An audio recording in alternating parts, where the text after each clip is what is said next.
Hi Leah, how are you? I'm good, Josh. How are you? Yeah, good, thank you. And thank you so much for taking the time to talk to me about Sprite today. I'm excited. I can talk spoilers now.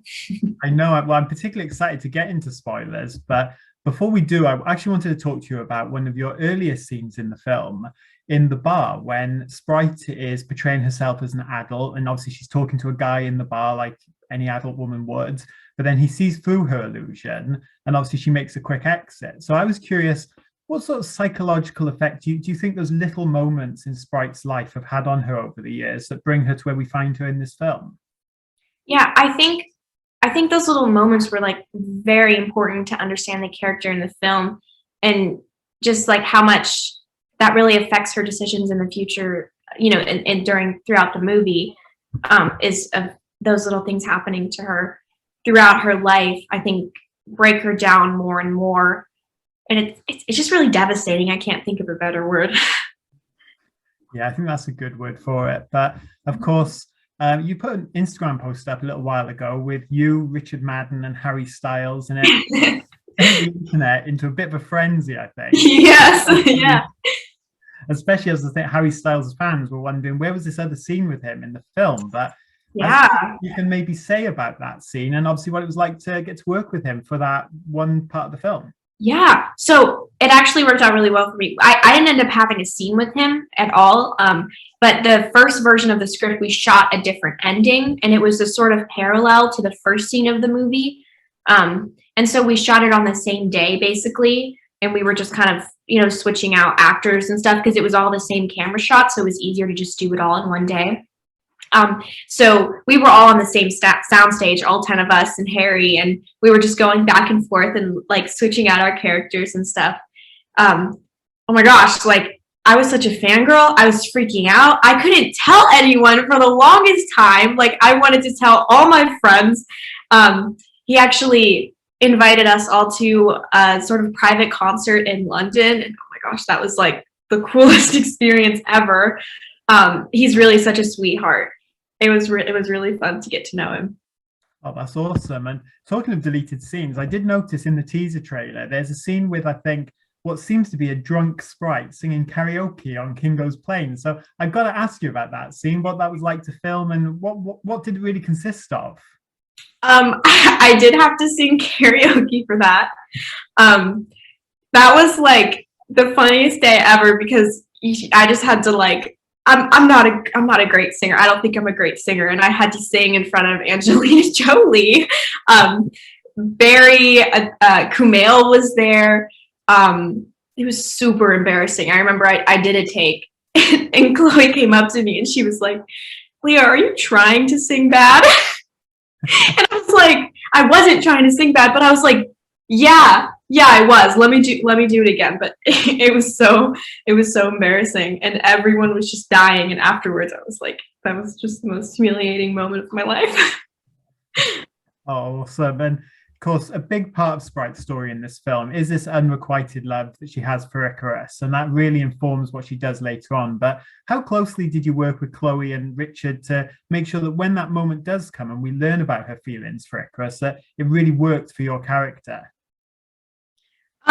We actually did a lot of work. I even did in the process of getting the role. I had to do like a whole day of doing sort of like scenes with him, and Chloe was really watching, and it came really easy for me because I love Richard Madden. He's like the sweetest, the cutest, and I've loved him since he did Cinderella. And um, but but yeah, we just sort of worked on like the deep, meaningful love, and but like the fact that it could never happen almost is something that has settled within Sprite, and she knows that, and I think that's what makes it even more devastating. So if you watch the movie closely, you see little looks here and there and little emotions. When he gets married, she doesn't look very happy. And there were some other things that we shot that were cut too that honestly I think just helped us understand the characters and the connection that they had with each other that wasn't, absolutely necessary to show because I feel like we presented it really well. Yeah, absolutely. And of course, the conflict that leads to at the end of the film between Sprite and Cersei, really interesting battle there between the two characters. And obviously, Sprite gets to show off her powers. So I was curious what that was like for you shooting that sequence. And obviously, Barry's character, Druig, taking you out with such, I think it's fair to say, a bit of a cheap shot, really. Yeah, such a cheap shot. Oh my goodness. No, that was actually that scene that makes me laugh every time he hits me with a stone. I just laugh. I can't. It was just so funny to me. I think a lot of Sprite's motivation there, which sort of helped me, because Cersei is her sister, right? You would never do that to your sister, but I think her mentality is, we're about to get our memories wiped. I'm not going to remember this.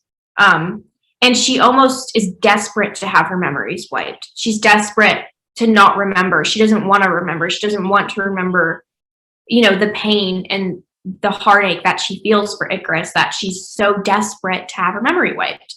So she would honestly do anything out of the desperation that she has. And it's a huge moment for her, because she sort of betrays her family almost because of all the pain she's been through.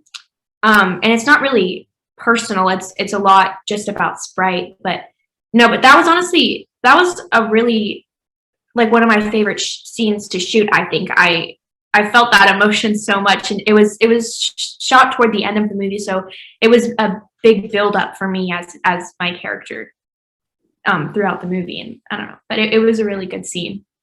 Yeah, I can imagine. And of course, it must be really fascinating as well, because Sprite is almost turning her back on humanity because the planet will be destroyed. But she's not a bad person. She's not the villain of the story. So it must be really interesting to explore that dynamic, how that worked with Ikaris. And she actually wanted to be human. That's why she resented them so much, is she wanted what she couldn't have. She wanted to have a family and to be the way that Cersei is, and have a relationship and get to live her life that Sprite could never do. And she has a big jealousy for that too. Yeah, and of course she is a human now, and I assume that obviously means she's lost her immortality, potentially lost her powers as well. So what's it like for you? That is a bit of a mystery, but what is it like for you that maybe when this character comes back, she is going to be totally different? I am so excited for the possibilities of what would happen if they bring her back. I have no idea. I think about it a lot, actually. I'm like, would she be a teenager? Would she be an adult? I don't know. Would she be like a rebellious teen, a terrible, like, going crazy? I don't know. But it's interesting to think about. Yeah, and having got to know the character, what do you think will be a bigger priority for her if she were to return? Trying to find her fellow Eternals, or getting to finally live that human life that she spent thousands of years obviously wanting with Ikaris? I'm not sure, because, I'm not sure if she has powers, if she doesn't have them. So I'm not sure what she could do to help. I would think she would want to help her family. I feel like, especially because I think she owes them one. Yeah, it's pretty interesting. I thought that obviously she is left behind when Arisham comes and he takes the other Eternals. I'm guessing, again, it's not necessarily explained. It could be because she's human now, but obviously leaves your character in a very interesting position that, again, if you come back, lots to explore there too, which is exciting. Yes, it's very exciting. I can't wait to read the scripts. If it happens, when it happens, it's probably going to not be for a while, but I'm ready for it. Yeah, I know something I've seen a lot of people say as well. Of course, with that post-credit scene with Dane Whitman, obviously we hear Blade's voice. Again, that's somewhere maybe we could see Sprite join in Dane and his adventure with Black Knight. So lots to think of, I'm guessing, for you. I love Kit Harington, so that would be a blast. And of course, you were the youngest of the main Eternals. You're obviously the youngest actor on set. But what was it like for you? You're obviously playing a character who is the same age as everyone else and just as knowledgeable and just as worldly wise as them. But of course, in real life, you are the youngest. So what was that dynamic like on set with the rest of the cast? Chloe did a very good job of making us all feel like equals, because we were all 10 Eternals, we're the family, we're the group, and we're all equals. And I think that was really important to the shooting. I felt really on the same level as everyone, besides the fact that I got to go home earlier most of the time, because I'm a kid, I have to work less hours, and they would all they were like, oh, I want to stand next to Lia so I can get my shots done first with her because she has to go home. But that was it. It was fun. Oh, awesome. And of course, being a young, when you filmed the movie, obviously you were quite a bit younger then, but what was it like for you to be in a film like this one with such a diverse cast and obviously such a strong female cast, Sprite being a strong female character, but then all these other strong female characters as well? I experienced so much shooting that movie, just like the amount of culture I experienced from going to different countries and getting to know all these different people from all these different places and like their stories and background. It gives you like a really big scope of the world almost.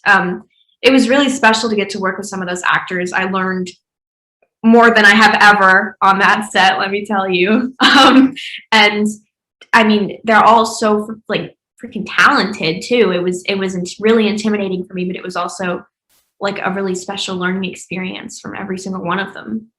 I bet. And the visuals in this film are just insane, both in terms of the practical locations and obviously the visual effects. And your character, Sprite, obviously gets to be part of that amazing sequence with the volcanoes. But was there anything that really jumped out at you when you finally got to watch the finished film that you were just blown away by seeing on screen? I think I gotta say the deviants because it was very like weird on set. You're fighting either like a guy dressed up in a gray suit or absolutely nothing. And I think the celestial emerging too was like, whoa. And I think the fire falling from the sky. I thought that was super fun to watch because we were just like on a beach. Like we didn't see any of that. We were, it's fake dodging and I thought that was pretty cool to watch. Oh, absolutely. I agree. And it feels like a lifetime ago now that you guys came out on stage at Comic-Con and obviously we learned who would be in the film. So looking back at that, what was that experience like and and obviously now you look back having been through this MCU journey, what was it like to look at that now? Oh my gosh, it makes me want to cry. It's like, it was such like a sweet moment for me to go, like I was 13 years old. They don't really tell you anything. It's funny. We just get a call, you're going to Comic-Con, show up at this address at this time, and we did. And we got on a private jet. I was like, oh my gosh. Like, I thought it was just gonna be me and the Eternals. Turns out like Chris Hemsworth showed up, Tom Hiddleston showed up, like Natalie Portman was there, Angelina Jolie. Like, can you think of like your 13-year-old mind, like to wrap your head around that? Like, it's just so ridiculous. It's funny to think that I've almost gotten used to it in a way, but I just remember back to my reaction. I couldn't breathe. I couldn't do anything. I honestly, like, I lose some of my memory from it because I think I was freaking out so much. But yeah, it was really just like keep putting one foot in front of the other, get through this day, even though this is so insane, it doesn't even feel real. Oh, I can't even begin to imagine. And something else, my final question, I can't imagine how it must feel. Obviously, you've had some great roles outside of Eternals, but this is a huge film and it's obviously involved, you've got your own Funko Pop, you're part of Lego sets, you've got action figures. How does it feel at this point in your career to already be surrounded by all this merchandise with you on it and part of it? It's weird. Like, it's strange to like go into Target and to see yourself. And my mom is like utterly crazy. She's bought 2 of like every single thing that my face is on. I'm like, Mom, there's too much stuff. I don't need all of this. She's like, no, we have to buy everything. Like, she's like, your face is on that, Lia. We need like 2 of them. We got to keep them.